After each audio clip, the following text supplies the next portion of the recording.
안녕하세요, 김도파민입니다. 제가 저번 영상에서는 왜 영국에 와야 하는가, 왜 영국에 오지 말아야 되는가 이 얘기를 했었죠.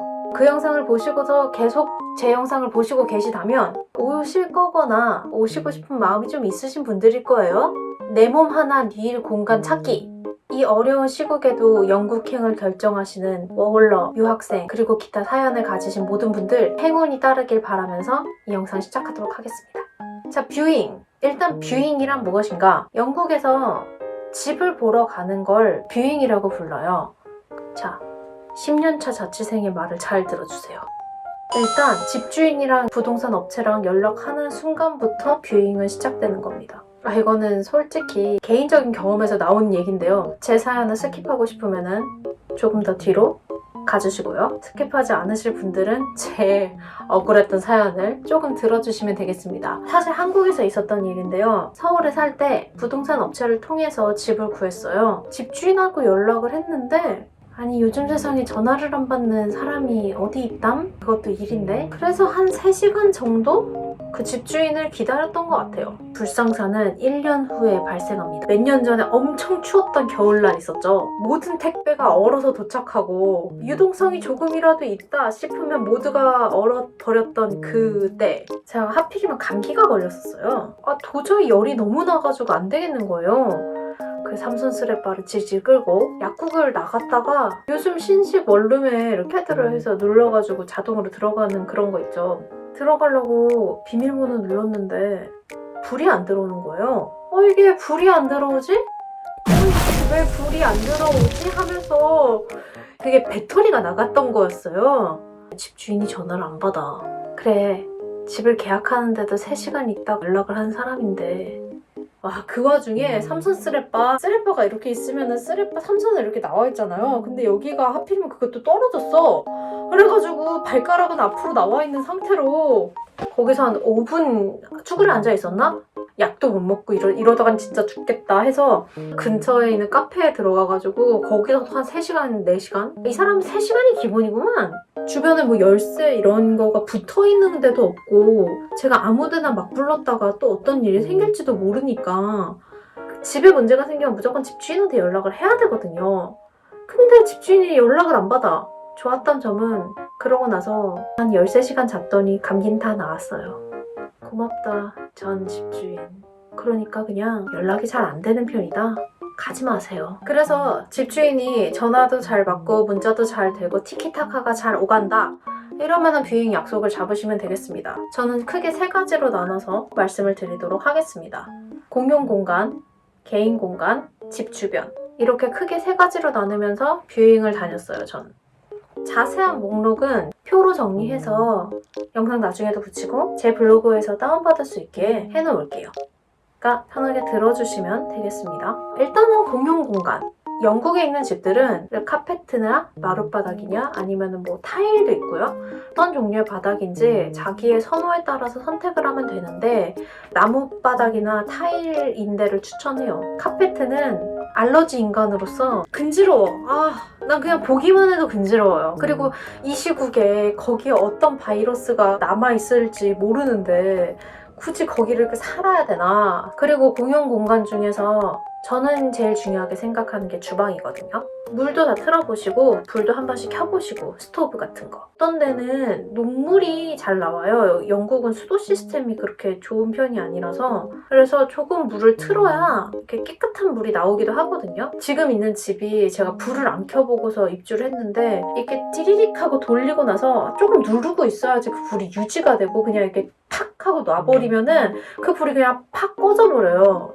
그래서 좀 들어와서 그런 걸 발견하면 짜증나니까. 그리고 주방에 들어가게 되면은 보통 쉐어를 하기 때문에 냉장고나 선반을 같이 써야 돼요. 여기는 네 칸, 여기는 다른 사람 칸 이런 식으로 나눠서 배분 같은 걸 해주는데 그러지 않은 집도 있다고 들었어요. 그냥 알아서 써라. 그렇게 알아서 써라 하잖아요. 싸움 납니다. 내가 쓸만한 게 충분히 있는지, 주전자가 있는지, 전자레인지가 있는지, 아니면 토스터가 있는지 그런 것들. 그리고 화장실. 여기는 그냥 손 씻고 샤워하는 공간이랑 화장실만 있는 공간이랑 분리되어 있는 경우가 좀 있어요. 그냥 분리되어 있는데 가세요. 최소한 화장실이 2개 있는 곳, 변기가 2칸으로 나눠져 있는 곳, 여러 사람이 사용하는 공간이다 보면은 아무래도 누군가가 샤워를 하고 있으면 누군가가 화장실을 들어갈 수가 없는 상황이기 때문에 큰 불상사가 일어날 수 있겠죠. 3인 이상 사는 집이라면은 화장실이 웬만하면 2개인 곳으로 가는 게 좋을 것 같습니다. 그리고 이거는 어떤 분이 댓글로 남겨주신 건데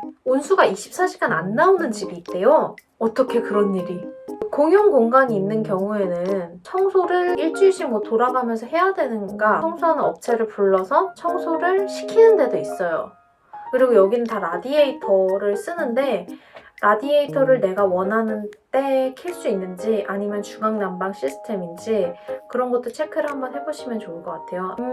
여기까지 봤다면은 이게 공용 공간은 대충 끝났을 거예요. 그렇다면 이제 방 안으로 들어와야겠죠. 여기는 오래전에 지어진 집들이 워낙 많기 때문에 결로 현상 같은 게 있는 집도 많다고 했어요. 창문 주변에 있는 곰팡이 정도를 최우선으로 확인 한번 해주시고 창문이 잘 작동이 되는지 잠금 장치는 어떤지 그리고 창문을 열었다 닫았다 하면서 방 밖을 꼭 한번 보세요. 방 밖의 뷰가 어떤지 이런 것도 중요하지만 보안 문제 우리가 신경 써야 될 가장 첫 번째 문제라고 생각해요. 저쪽 집까지 보이는 경우가 많거든요. 그리고 그 바깥에 나가서 그 집 안쪽을 한번 쳐다보세요. 그러면은 내 방 안이 어떻게 보이는지 그런 게 보일 거 아니에요. 나중에 체크 안 했다가 큰일 나면은 얼마나 억울해요. 햇빛 여부나 조도 여부 어떤 사람은 아침에 햇살이 드는 집을 좋아할 거고 어떤 사람은 저녁에 햇살이 드는 집을 좋아할 텐데 방문하는 시간을 조정해서 어떨 때 햇빛이 드는지 햇빛이 얼마나 들어오는지 그리고 영국에 있는 집이 이 불이 그렇게 밝지가 않아요. 그래서 어느 정도 햇빛에 의존을 해서 방을 밝혀야 되는 경우가 많더라고요.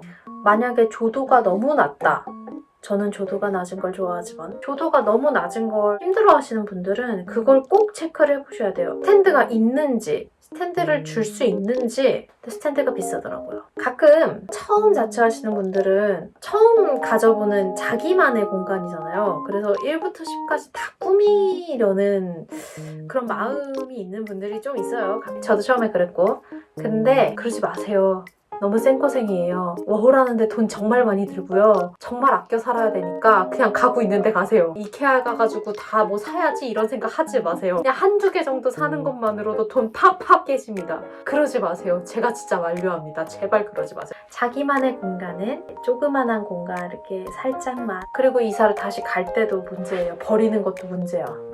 자, 그러면 여기까지 했으면 대충 뷰잉이 끝났을 거예요. 집주인하고도 얘기를 잘 나눠봤을 거고 사실 뷰잉의 가장 큰 목적이라 하면 동네라고 생각해요.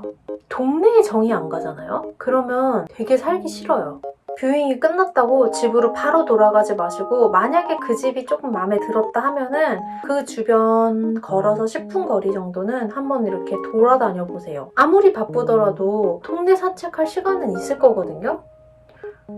정말 집순이 분들이라면 뭐 그런 건 상관이 없겠지만 그렇다 하더라도 정류장에서 집에까지 오는 길은 얼마나 되는지 내가 버스를 자주 타는지 지하철을 자주 타는지 걸어서 잘 다니는지 뭘 자주 해드시는 분들이라면 마트가 얼마나 가까운지 큰 마트는 얼마나 가야 되는지 또 작은 마트는 얼마나 가까이 있는지 생활에 불편함이 없게 그렇게 사는 게 더 좋겠죠? 저도 미처 확인을 못했는데 운이 좋았던 케이스인데 제가 버스를 타고서 집으로 와야 하거든요. 중간에 한번 이렇게 멈추는 버스더라고요. 원래는 버스가 이만큼을 가는 게 종점인데 저녁 때나 특히 그럴 때는 여기까지만 간다거나 뭐 그런 경우가 있잖아요. 한국도 뭐 4호선은 4당행이 있고 5위도행이 있고 이렇게 다르잖아요. 그러니까 저 같은 경우에는 종점이 빨리 끊기는 그 지점이 제가 내려야 되는 버스 정류장이 있는 곳이어서 걱정 좀 덜하게 다닐 수가 있거든요. 주변 치안이나 특징이라던가 그런 거는 진짜 뭐 걸어만 다녀봐도 알아요. 사실 그게 뷰잉의 목적이라고 생각하기도 하고요. 그리고 보안에 대해서 말이 나와서 말인데 이것도 어떤 분이 댓글로 남겨주신 거거든요. 집 구하실 때 디파짓 스킴 안 거는 곳은 전부 불법이니 거르세요. 이렇게 댓글로 말씀을 해주셨거든요. 그래서 이 디파짓 스킴이 뭐냐는지 찾아봤더니 개인이 보관하는 게 아니라 은행 같은 데다 맡기는 그런 시스템? 저는 이걸 몰랐는데 나중에 집주인 분이 어디에 맡겼는데 그걸 체크하려고 뭐 문자나 전화할 거다 이렇게 얘기를 해주시더라고요. 그래서 내가 보증금은 어떻게 보관을 하느냐? 한 번 더 물어봐 주시면 괜찮을 것 같고요. 보증금 문제 나와서 말인데 제가 당한 건 아니고 집 구하는 거 찾아보다가 보게 된 건데요. 뷰잉 약속을 잡잖아요. 계약하지도 않을 건데 뷰잉하는 것 때문에 시간을 낭비하고 싶지 않다 이런 식으로 얘기를 해서 디파짓을 자기한테 먼저 보내야지만 뷰잉을 시켜주겠다 이런 경우가 있대요. 이렇게 들으면은 누가 그런 거에 걸려 약간 이런 생각 들죠. 근데 집이 안 구해지고 내가 여기서 집을 못 구하면 바로 가야 된다? 이런 생각이 들잖아요. 그러면 어떻게든 뷰잉을 잡으려고 그런 거를 좀 하게 돼요. 뷰잉은 무조건 공짜인 거예요. 당연한 소비자에 걸리고 디파짓을 먼저 보내라? 그건 다 사기입니다. 무조건. 사기에 걸리지 마세요. 이 세상엔 나쁜 사람들로 가득 차 있어요. 그러니까 정신 똑바로 차리고 집을 구하시면 되겠습니다. 약간 겁준 것 같은데? 그리고 집이라는 게 100% 마음에 들 수 없다. 이거는 좋은데 이거는 싫지만 이 정도면은 살만해. 정도면은 좋은 집을 구하실 수 있을 것 같아요. 따질 건 따지시고 포기할 건 포기하시고 하면서 분명히 잘 구하실 수 있을 거예요. 이 시국에 이렇게까지 정보를 얻으러 오신 여러분들 저보다 더 좋은 집을 구하시고 프로의 영국 생활이 행복했으면 좋겠습니다. 구하실 수 있을 거예요. 제가 잡은 몰라도 집은 장담합니다. 그렇다면 오늘도 제 영상이 여러분들에게 즐거움과 유익함을 드렸으면 좋겠습니다. 안녕.